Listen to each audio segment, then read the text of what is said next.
ओम तत्सत। ओम श्री परमात्मने नमः।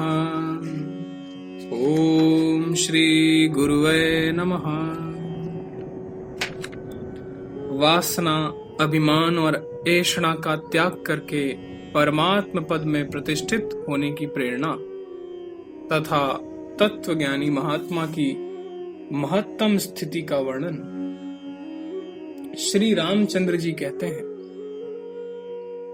ब्रह्मन, आपने अपनी उत्तम उक्तियों द्वारा जो यह सुंदर बात कही है वह सर्वथा सत्य है। समस्त भूतों की सृष्टि करने वाले परमात्मा अकर्ता होते हुए ही कर्ता हैं और अभोक्ता होते हुए ही भोक्ता हैं। प्रभो, जो सबका अधिष्ठान और समस्त प्राणियों के हृदय में स्थित हैं, उस सर्वेश्वर सर्वव्यापी सच्चिदानंद निर्मल पद स्वरूप ब्रह्म का मेरे हृदय में प्रत्यक्ष अनुभव होता है। श्री वशिष्ठ जी बोले, रघुनंदन, आत्मा ही आत्मा को जानता है। आत्मा ने ही आत्मा को संसारी बनाया है, अर्थात इसने स्वयं ही अज्ञान के कारण अपने आप को संसार बंधन में बांधा है। आत्मा ही अपने ज्ञान के द्वारा पवित्र होकर सच्चिदानंद स्वरूप परमात्मा को प्राप्त होता है। जो वासनाओं के बंधन में बंधा है उसी को बद्ध कहा गया है। वासना का अभाव ही मोक्ष है। वासनाओं का सर्वथा क्षय हो जाने पर साधक संसार के बंधनों से सदा के लिए मुक्त हो जाता है। अतः मन, बुद्धि आदि से युक्त संपूर्ण वासनाओं का त्याग करके किस वृत्ति के द्वारा उन सब का त्याग किया जाता है, उस बुद्धि वृत्ति का भी त्याग कर दो, अर्थात उससे संबंध रहित हो जाओ और सबका अभाव हो जाने पर जो एकमात्र नित्य सच्चिदानंद घन परमात्मा ही शेष रहता है, उसी में अविचल भाव से स्थित रहो। शुद्ध बुद्धि से युक्त रघुनंदन, प्राणों के स्पंदन पूर्वक कलना, चेष्टा एवं संकल्प, काल, प्रकाश एवं तिमिर आदि का तथा वासना और विषयों का, इंद्रियों तथा समूल अहंकार का सर्वथा त्याग करके उनसे संबंध रहित होकर जो तुम आकाश के समान सौम्य, निर्मल, प्रशांत चित्त तथा चिन्मय रूप से विराज रहे हो, उसी सर्व सम्मानित रूप में स्थित रहो। जो परम बुद्धिमान पुरुष सबका हृदय से परित्याग करके सब विक्षेपों के कारणभूत अभिमान से रहित हो जाता है, वह साक्षात शुद्ध बुद्ध मुक्त स्वरूप परमेश्वर है, जिसके हृदय में अभिमान का अत्यंत अभाव हो गया है। ऐसा विशुद्ध अंतःकरण वाला ज्ञानी महात्मा ध्यान, समाधि अथवा कर्म करे या ना करे, सदा मुक्त ही है, क्योंकि जिसका मन सर्वथा वासना रहित हो गया है, उसे ना तो कर्मों के त्याग से कोई प्रयोजन है और ना कर्मों के अनुष्ठान से ही। जप, ध्यान और समाधि से भी उसका कोई प्रयोजन नहीं।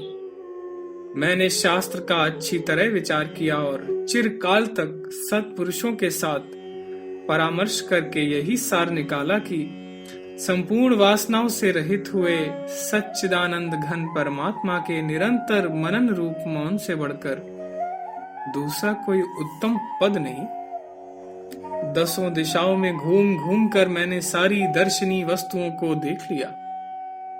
उनमें कुछ ही लोग ऐसे दिखाई दिए जो परमात्मा के स्वरूप का यथार्थ अनुभव करने वाले हैं।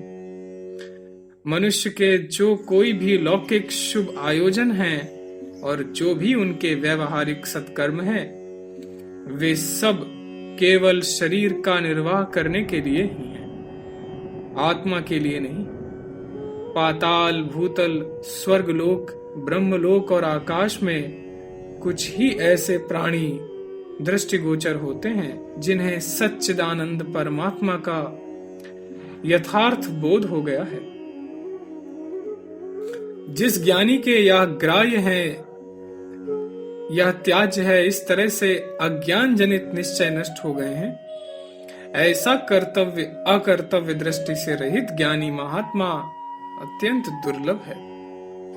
प्राणी चाहे लोक में राज्य करे, चाहे मेघ या जल में प्रवेश कर जाए, परंतु परमात्मा की प्राप्ति के बिना उसे परम शांति नहीं मिल सकती। जो इंद्रिय रूपी शत्रुओं का दमन करने में शूरवीर हैं, जन्म रूपी ज्वर का विनाश करने के लिए उन्हीं महाबुद्धिमान महापुरुषों की सेवा करनी चाहिए। पाताल में और स्वर्ग में सर्वत्र 5 ही भूत हैं, छठा कुछ भी नहीं। फिर धीर मनुष्यों की बुद्धि कहां अनुरक्त हो, क्योंकि सर्वत्र क्षण भंगुर पदार्थों की ही उपलब्धि होती है। शास्त्र के अनुसार निष्काम भाव रूप युक्ति से व्यवहार करने वाले विवेकी पुरुष के लिए संसार गौ के खुर के समान अनायास ही लांघ जाने योग्य है।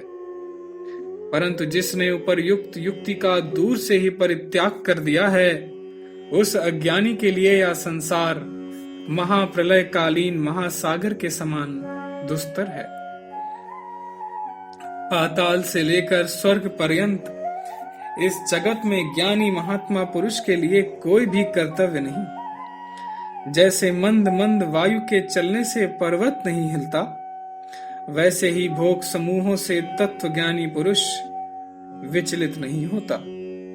जैसे बादल आकाश में बारंबार छा जाने पर भी उसे अपने रंग में नहीं रंग सकते, उसी प्रकार संसार के ये विषय भोग रूप कोई भी पदार्थ पुनः पुनः प्राप्त होने पर भी विशाल हृदय तत्व ज्ञानी महात्मा पुरुष को आसक्त नहीं कर सकते। ओम तत्सत, ओम तत्सत, ओम तत्सत।